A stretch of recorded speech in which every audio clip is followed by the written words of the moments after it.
Bienvenidos al podcast de Ámbito Jurídico, un espacio para aprender y conocer las noticias jurídicas más importantes del país. Queremos que se mantenga siempre al día. Síganos en nuestras redes sociales para estar actualizados con nuestro contenido.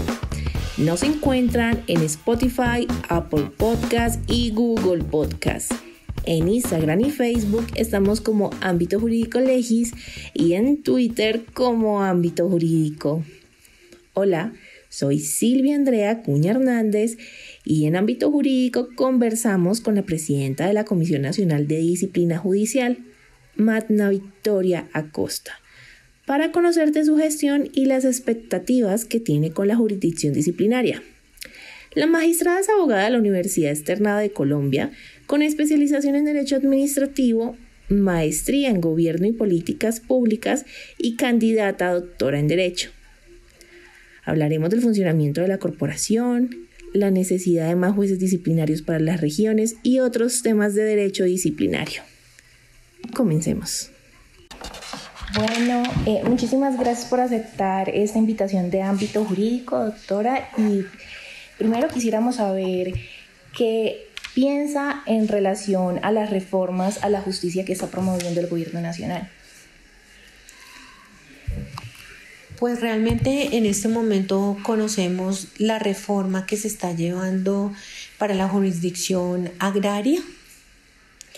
Realmente creo que es muy importante apoyar la reforma en el sentido de darle una relevancia al tema agrario.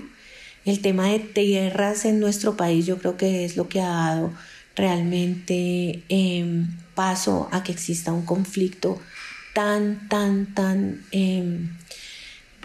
digamos con un origen tan histórico. Creo que el tema de tierras, mientras nosotros no solucionemos el tema de distribución de tierras y la reclamación de tierras y que vuelvan las personas que fueron desplazadas de forma ilegal a sus territorios, pues no podemos hablar realmente de paz. Creo que en esa medida hay que apoyar esta reforma para la consecución de la paz. Vimos que se realizó como un reclamo desde el Congreso para que se les llamen altas cortes. No, el tema es que no es que sea no es un reclamo realmente. El año pasado se incluyó, digamos, en un proyecto que ya estaba cursando la idea de hacer un cambio de nombre a la Comisión Nacional de Disciplina Judicial. Pero realmente no es un tema de reconocimiento de que sea una alta corte. Somos una alta corte, así está definido desde el punto de vista constitucional. Estamos en el Palacio de Justicia con las otras cortes, tenemos el mismo régimen salarial, disciplinario y de aforados. Digamos, el reconocimiento no es necesario, pero sí es una realidad que no sé si es por lo extenso del nombre de la comisión y porque se pensó inicialmente el proyecto del acto legislativo, lo que tenía, digamos, lo que se había planteado inicialmente era una Comisión Nacional de Disciplina Judicial y una Comisión de Administración Judicial, en el entendido que se transformaba la sala administrativa en esa comisión y la sala disciplinaria en la Comisión de Disciplina Judicial. Realmente solamente del acto administrativo quedó la idea o, digamos, después del examen constitucional queda planteada solamente la Comisión Nacional de Disciplina Judicial. Pero lo que hemos visto en el desarrollo de estos 2 años largos que llevamos al frente de la jurisdicción es que ofrece mucha confusión el nombre, ¿sí? No se tiene claro que es un organismo jurisdiccional, que nuestros procesos son jurisdiccionarios, porque tiene el nombre de comisión. Entonces algunos incluso piensan que no somos magistrados sino comisionados, porque su nombre es comisión. Entonces, por supuesto que correspondería a un comisionado, pero en la realidad nosotros estamos administrando justicia y en esa medida nuestros fallos que hacen tránsito a cosa juzgada porque son sentencias, verdaderas sentencias, pues entonces somos magistrados de la República. Sí se hace necesario en algún momento que reflexionemos sobre el nombre, no para nosotros. Todos los que estamos, digamos, en el mundo jurídico sabemos qué hace la comisión, pero para el ciudadano y para su acceso, que tenga claro cuál es, o sea, a qué se dedica la comisión y que su nombre se lo indique, ¿no? Bueno, nosotros, como ustedes saben, publicamos varios fallos entre sentencias y autos de la Comisión Nacional de Disciplina Judicial y algunos de esos los publicamos a través de redes sociales. Sí. En muchos comentarios aparecen los abogados, que más o menos, bueno, la pregunta, como que ese es el contexto y la pregunta sería, ¿qué mensaje le daría a los abogados que perciben que la jurisdicción disciplinaria sanciona por el simple hecho de ejercer la profesión?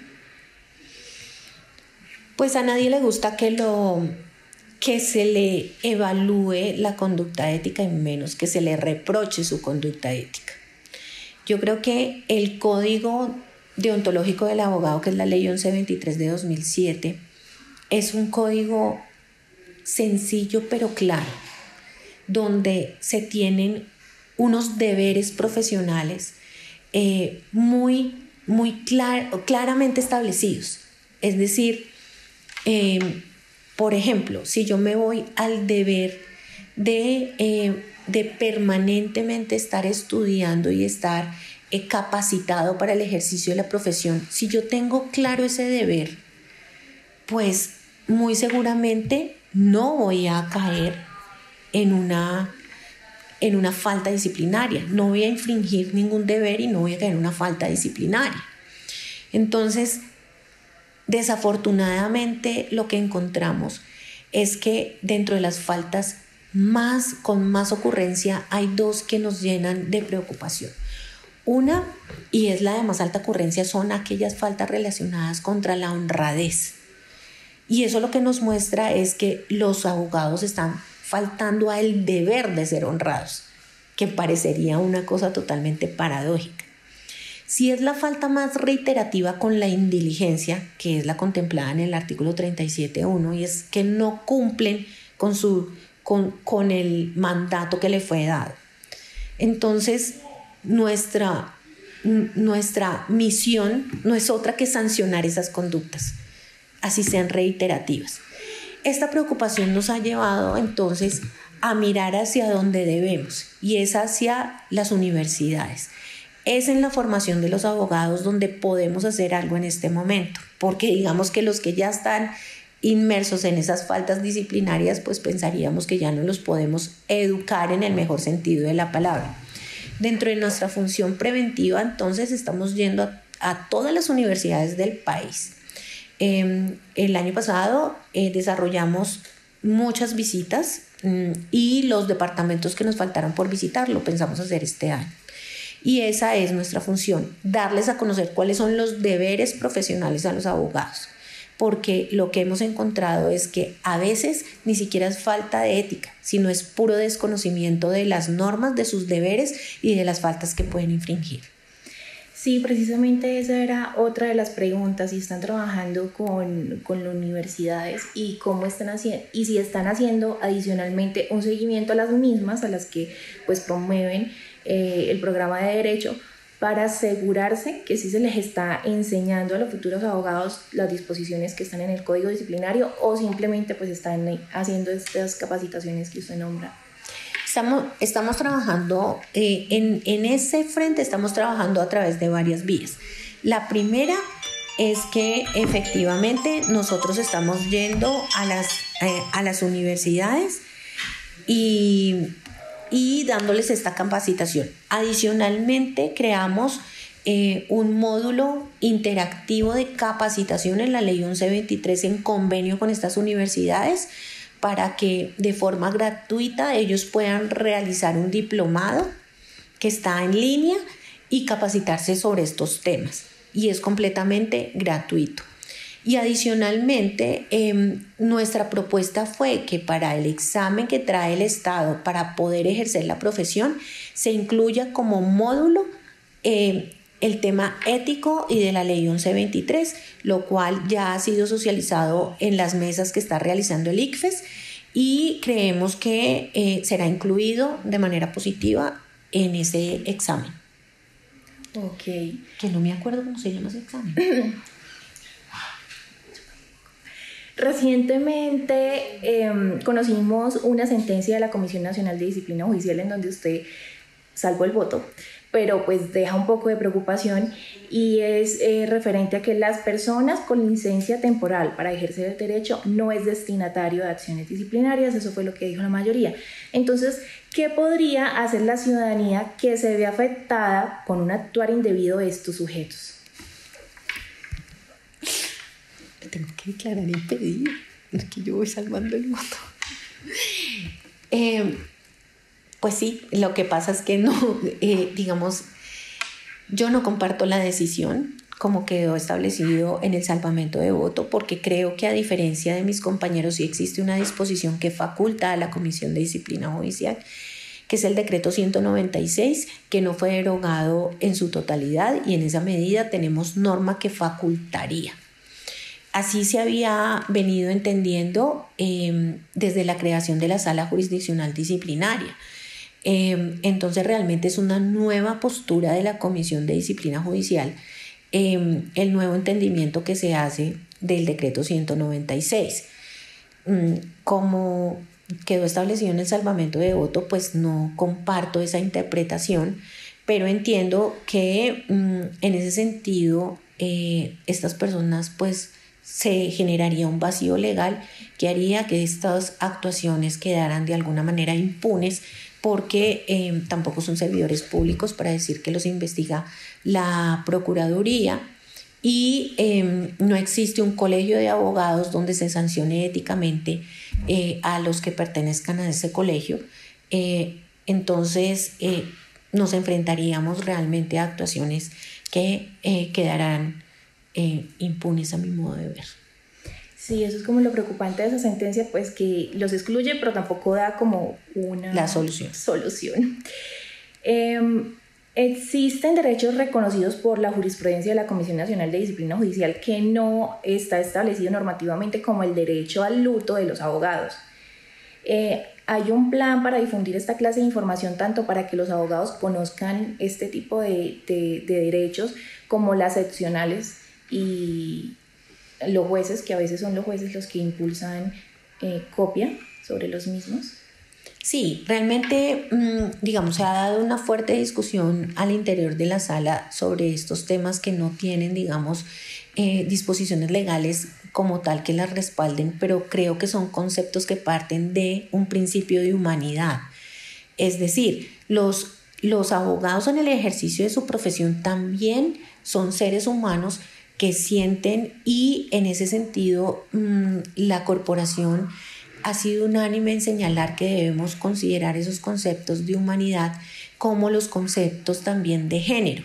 Es decir, las mujeres en algunas ocasiones, y lo hemos encontrado, por ejemplo, cuando tienen su periodo menstrual, que por alguna razón se encuentran realmente incapacitadas para acudir a una diligencia judicial, como apoderadas o bien incluso como servidoras judiciales, ya aquí hay antecedentes al respecto.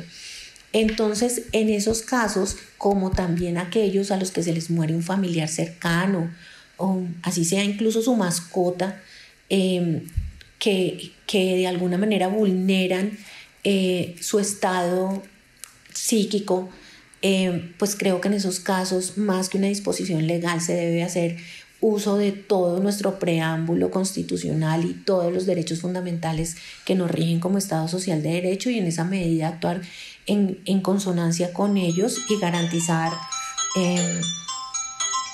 garantizarles, pues, digamos, no un tratamiento diferencial, sino aplicar las normas desde el punto de vista constitucional. Ok, y entonces la comisión, como, digamos, órgano de cierre de la jurisdicción disciplinaria, podría transmitir este mismo mensaje que usted me está dando a la seccional? Sí, de hecho lo estamos haciendo. Estamos realizando unas reuniones mensuales con las comisiones seccionales de disciplina judicial a efectos de armonizar estos aspectos y darle, digamos, trazabilidad a algunas directrices que se dan desde la Comisión Nacional. Igualmente, a través de prensa hemos diseñado, digamos, una participación más activa en la difusión de sus sentencias en nuestra página web y también, digamos, hacer un canal de comunicación mediante nuestro equipo de prensa. Ok. Bueno, se ven casos en donde los abogados siguen ejerciendo la profesión aun cuando están suspendidos o excluidos de la misma. ¿Qué cree que hace falta para evitar este tipo de situaciones? Creo que hace falta una disposición legal como la que acompaña la actuación o la que se requiere cuando usted se va a posesionar en un empleo, donde a usted le piden los antecedentes disciplinarios de la Procuraduría. Yo creo que a pesar de que el Consejo Superior desde el año 2017, si no estoy mal, sacó un acuerdo donde se daba la instrucción que antes de recibir la actuación de cualquier abogado en un despacho judicial debería presentar la vigencia de su tarjeta profesional. Pues realmente creo que eso debería solicitarse además para aquellos casos en que se va a aceptar un poder en virtud de un mandato de un cliente. Esto precisamente evitando que no obstante contar con una sanción disciplinaria, estar suspendido, por ejemplo, acepte un poder o lo presente ante un despacho judicial. ¿Sí? Entonces creo que eso es importante, pero creo que en eso sí debemos tener todos una coincidencia en hacer exigible y hacer cumplir ese acuerdo del Consejo Superior, no solamente para las actuaciones ante un despacho judicial, sino ante el otorgamiento de cualquier poder. Okay. Es más fácil llevar eso a cabo cuando está el derecho de postulación ante un juzgado que cuando se toma un poder para hacer alguna diligencia, ¿no? Aunque nosotros el año pasado difundimos, incluso fue objeto de críticas por los abogados, un mensaje institucional por RTBC donde manifestábamos que debería solicitarse el antecedente disciplinario a través de la página de la rama judicial antes de dar un poder. Incluso fuimos objetos de acciones de tutela por esa difusión, porque algunos abogados piensan que al hacer esa afirmación se parte de la mala fe del abogado, y realmente que lejos nosotros de partir de la mala fe, todo lo contrario, es una forma en que si lo tienen a bien, se puede proteger a aquel que contrata a un abogado para el ejercicio de la profesión. Ok, ¿qué cree que necesita la Comisión Nacional de Disciplina Judicial? ¿Cree que la Comisión necesita más herramientas para luchar contra la corrupción de la judicatura y en la profesión del derecho? Sí, creo que primero debemos desarrollar lo que les mencionaba anteriormente de las funciones de policía judicial para la rama para la Comisión de Disciplina Judicial, y en esa medida yo creo que como lo hace la Fiscalía para los procesos penales, nosotros también en algún momento vamos a necesitar de un cuerpo de investigación para desarrollar unos actos urgentes donde hemos encontrado verdaderos, ¿cómo decirlo?, de contubernios entre abogados, servidores públicos e incluso funcionarios judiciales, donde, por ejemplo, desde el reparto se llega a direccionar un proceso para que determinado servidor judicial lo conozca, y digamos que ya es por acuerdo que se tiene con profesionales del derecho o con particulares.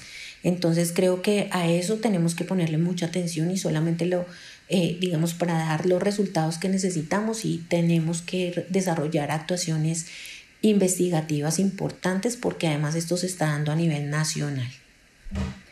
Nosotros abrimos un espacio para que personas que nos leen pudieran hacer unas preguntas, y estas son algunas. ¿La comisión tiene en cuenta las calificaciones que la Corte y el Tribunal hacen respecto de sus inferiores jerárquicos para adelantar investigaciones oficiosas? No para adelantar investigaciones oficiosas, digamos, porque la sola mala calificación no me trae implícito que exista una conducta disciplinariamente relevante, ¿sí? Pueden ser temas, por ejemplo, de interpretación de interpretación.